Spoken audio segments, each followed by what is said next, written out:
집값이 높았다고 떨어지는 경우가 없어요. 그리고 집값이 낮았던 적이 한 번도 없고요. 30년 동안 부동산 시장을 봐왔지만 항상 높았어요. 2013년에도 높았어요. 조선시대 후반기에 사대문 안의 집값이 지금으로 환산해보면 한 20억 한대요. 항상 높아요. 집값은. 금리가 인하되면 가격이 오를 가능성이 굉장히 큽니다. 가격이 오른다는 말은 뭐냐 그러면 상승기 때는 매물의 문제가 아니고요, 타이밍의 문제로 바뀌어요. 먼저 사는 사람이 유리해요. 2015년에 집을 산 사람하고 2017년 18년도에 집을 산 사람은 수익률이 2배가 차이 나요. 그러니까 빨리 사야 돼요. 근데 매물이 잘 없을 거예요. 좋은 매물이.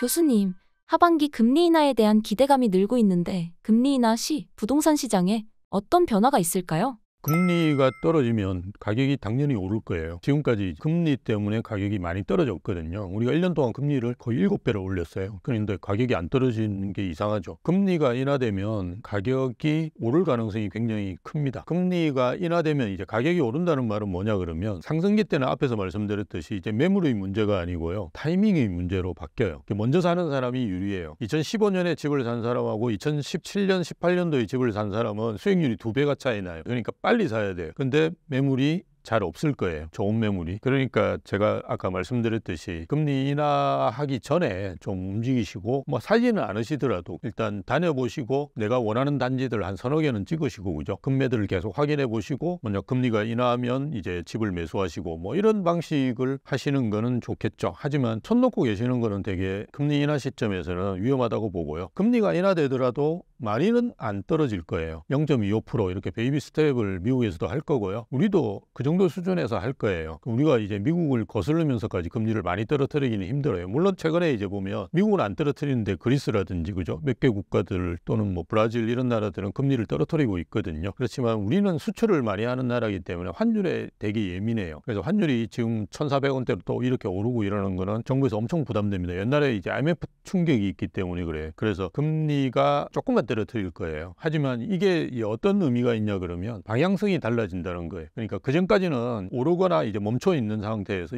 드디어 이제 방향이 꺾이는 걸로, 금리가 떨어지는 걸로 방향이 바뀌었다. 즉 상승기 때는 우리가 루머에서 사거든요. 주식도 이런 거 있다더라 이래도 막 엄청나게 삽니다. 근데 하락기 때 살 수 있는 유일한 요소는 눈에 보여야 돼요. 떨어지는 게 눈에 보여야 돼요. 금리가 앞으로 떨어질 거라고 아무리 이야기해도 안 삽니다. 사람들이 계속 관망세를 하고 있는데 이게 딱 떨어지면 시장이 확 달라져요. 그래서 0.25%밖에 안 되기 때문에 의미가 없다 이렇게 이야기하시는 분이 계신데요. 그건 이제 주식이나 이런 부동산과 같은 자산 시장을 잘 모르는 분이에요. 자산 시장은 심리로 많이 움직여요. 심리가 확 달라질 거예요. 그래서 심리가 달라지시기 전에 상당히 많은 거를 스터디 하셔야 되고요. 그 심리가 달라질 때 빠르게 움직이실 수 있으셔야 될 겁니다.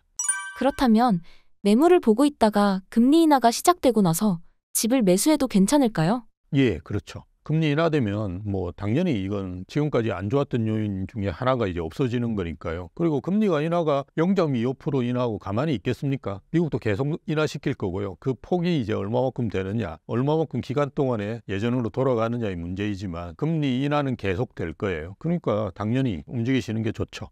교수님, 전세 가격은 요즘 어떤 상황인가요? 전세는 지금 서울이나 수도권 같은 경우 50주 넘게 지금 오르고 있어요. 50주라는 말은 뭐냐면 1년 동안 올랐다는 말이에요. 상당히 많이 오르고 있는 상황이고요. 실제로 강남 같은 경우는 전세가를 올리는 거 보면 무섭게 올려요. 2, 3억씩 막 이렇게 올리거든요. 네, 그럴 수밖에 없는 게 지금은 이제 계약하는 매물들이 보면 계약갱신 청구권을 쓴 매물들이 이제 시장에 나오고 있어요. 올해 8월부터 이제 계약갱신 청구권 쓴 매물들이 나오는데 이거는 이제 가격 상한선이 없어요. 내가 올리고 싶은 대로 올릴 수 있어요. 근데 이 시장 상황이 전세를 올리기에 안 되는 상황이면 안 올리겠죠. 당연히 뭐 집주인이 그냥 떨어뜨려 가지고 재계약을 하고 이러겠죠. 근데 지금은 무조건 나가라 그러고 무조건 금리 전세를 올리는 상황이에요. 왜? 그래도 전세 수요가 꽤 있으니까요. 특히나 이제 전세 사기가 대부분 이제 연립이라든지 오피스텔에 발생했기 때문에 아파트는 상대적으로 안전한 걸로 사람들은 생각해요. 그러다 보니까 전세 몰리고 있고요. 그런 상황들을 고려해 본다 그러면 전세 가격은 앞으로도 계속 오를 가능성이 큰데요. 이게 제일 문제가 입주 물량 때문에 그래요. 입주 물량이 줄어들면 전세는 올라요. 이건 거의 방정식이에요. 함수 변수기 때문에 그렇게 오르는 건데요. 아시다시피 입주 물량이 개선될 가능성이 당분간 없어요. 당분간이라는 거는 저는 이제 거의 2030년까지로 봐요. 왜냐하면 급격하게 서울시장에 매물이 나오는 게 거의 없거든요. 지금 전세가 유일하게 떨어지고 있는 주거 선호 지역이 어디냐 그러면 강동구예요. 강동구는 아시다시피 둔천주공이 조금 있으면 입주하거든요. 그리고 입주 물량이 꽤 많습니다. 그래서 이거는 입주 물량의 변수이기 때문에 입주 물량이 어떻게 되느냐를 유심히 보셔야 되는데요. 입주 물량이 지금은 없어요. 또 하나는 매물이 정부에서 이제 규제 완화를 좀 했는데요. 제대로 한 건 없고요. 공급 사이드를 많이 했어요. 수요 측을 해야 되는, 수요 측은 이제 대부분 법을 통과해야 되는 거예요. 근데 공급 사이드는 정부에서 그냥 할 수 있어요. 많이 생산해 내면 되거든요. 특히나 이제 양도세, 중과 배제, 유예 이런 거를 많이 했다고요. 중과 배제. 집을 팔아야 되는 사람들은 매물을 많이 내놓게 만드는 정책들은 많이 썼어요. 근데 수요 강화 정책을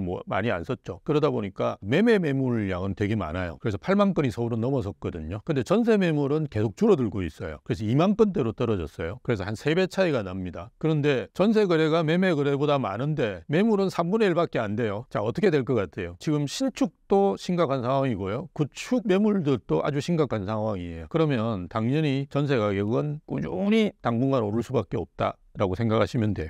전세 가격 상승이 분양권과 신축 가격을 밀어올릴 가능성이 있다고 하셨는데 어떤 내용인가요?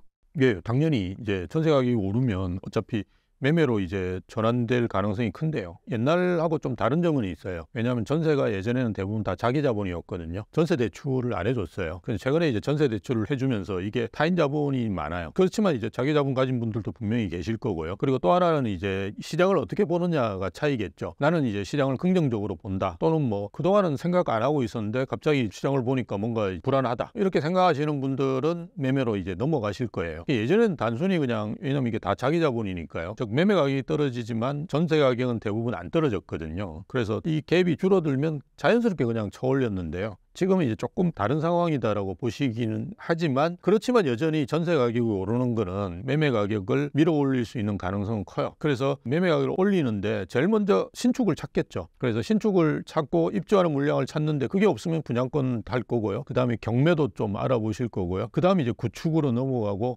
그다음 안 되면 다시 연립이나 오피스텔로 가는 수순이 그래요. 이게 매매는 전세 사기하고 전혀 관련이 없어요. 그래서 내가 필요하면 오피스텔이라든지 연립을 사는 거는 큰 문제가 없어요. 그냥 어느 가격대에 사느냐의 문제겠죠. 그래서 전세 가격 상승은 이런 식으로 쭉 파급 효과를 미치기 때문에 가장 먼저 신축이나 분양권이 위험하다는 거죠. 교수님, 올해 하반기와 25년 부동산 시장을 어떻게 전망하시나요? 예, 아까 말씀드렸던 그 세 가지 변수가 다 긍정적인 방향으로 가고 있고요. 집값을 올리는 이야기하는 긍정적인 방향으로 갈 수 있는 것 같고요. 수급 상황도 그렇고요. 금융적인 상황, 통화량이라든지 아니면 금리, 경기도 조금씩 좋아지고 있고요. 어쨌든 하반기라든지 내년 부동산 시장도 저는 굉장히 긍정적으로, 즉 가격이 오를 여지가 많다라고 이제 전망하고 있습니다. 교수님, 시장을 미리 예측할 수 있는 지표가 있을까요?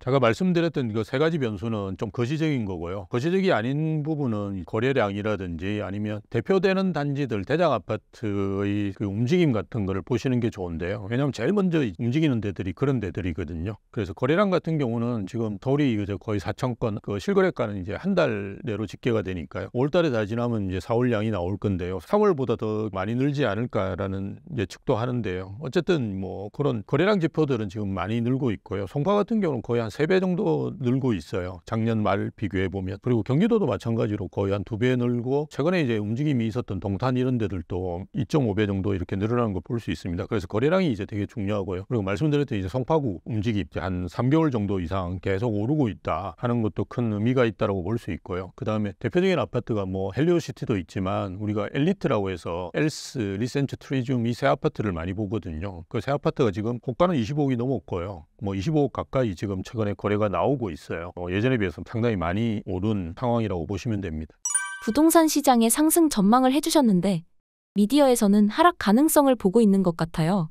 현실 시장과 차이가 있는 이유가 뭘까요? 조금 왜곡되게 시장을 보지 않나라고 생각합니다. 저는 이제 여러 가지 지표들을 그냥 말씀드렸는데요. 그 이상을 볼 필요는 없어요. 지표들을. 나머지는 다 소음이거든요. 근데 이분들은 사실은 좀 뭐라 그래 하락론자라고 이야기하기 좀 그렇지만 어쨌든 포퓰리스트에 가깝거든요. 그 말은 뭐냐? 남이 듣고 싶어 하는 말을 해주는 거죠. 우리나라에는 어쨌든 반은 안 되지만 집을 못 산 분들이 계신데요. 이분들이 지금 상대적 박탈감이 엄청나게 커요. 그래서 2013년, 14년도부터 시작한다 그러면 거의 자산이 한 서너 배 차이 날 정도로 지금 벌어져 버렸거든요. 우리 소위 이야기하면 벼락거지가 됐잖아요. 그래서 이분들이 계속 그거를 뭔가 위안을 받아야 되는데 그 위안을 받고 싶은 말들을 하는 게 아닌가. 그래서 저는 좀 문제가 있는 것 같아요. 그분들 논리들을 보면 항상 뭐 집값이 너무 높으니까 떨어진다. 집값이 높았다고 떨어지는 경우가 없어요. 그리고 집값이 낮았던 적이 한 번도 없고요. 30년 동안 저도 이제 부동산 시장을 봐왔지만 항상 높았어요. 2013년에도 높았어요. 저도 높다고 생각했었어요. 집값을. 그러니까 집값이 낮았던 적이 한 번도 없는데 조선시대 후반기에 사대문안의 집값이 지금으로 환산해보면 한 20억 한대요. 그러니까 항상 높아요. 집값은 항상 높다. 그리고 소득 수준이 그걸 따라가지 못한다. 수요가 없다. 수요가 없는데 이렇게 거래가 되나요? 우리나라 가구의 대부분이 이제 PIR 지표 같은 걸 이야기를 많이 해요. 그게 뭐냐 그러면 소득 대비해서 집값이 얼마나 높으냐 이걸 이야기하는데 소득은 항상 평균 소득. 그다음 집값은 어디하고 비교해요? 서울에 있는 아파트. 그렇게 비교하면 안 돼요. 어떻게 비교해야 돼요? 서울의 아파트를 살 수 있는 사람은 상위 10%라고 보셔야 돼요. 서울의 아파트 가격은 상위 10%예요. 전국적으로 따지고 보면. 왜냐하면 서울 아파트 다 하고 그 다음에 사실은 대부분의 아파트들이 나오거든요. 그러니까 서울 아파트는 상위 10%인 사람이 사는데요. 지금 상위 10%인 가구의 소득은 1억 5천 정도 돼요. KB 부동산에 들어가 보면 우리나라 분들이 PIR을 어느 정도 수준으로 사느냐 한 15배 정도 사요. 평균적으로. 보면 한 2, 30억 사는 거는 아무 문제가 없어요. 그분들이. 그래서 전혀 문제가 지금 안 되는 가격대라고 보시는 게 맞아요. 본인이 돈이 없다고 다른 사람들이 다 돈이 없다고 생각하는 거는 좀 시장을 왜곡할 가능성이 크죠.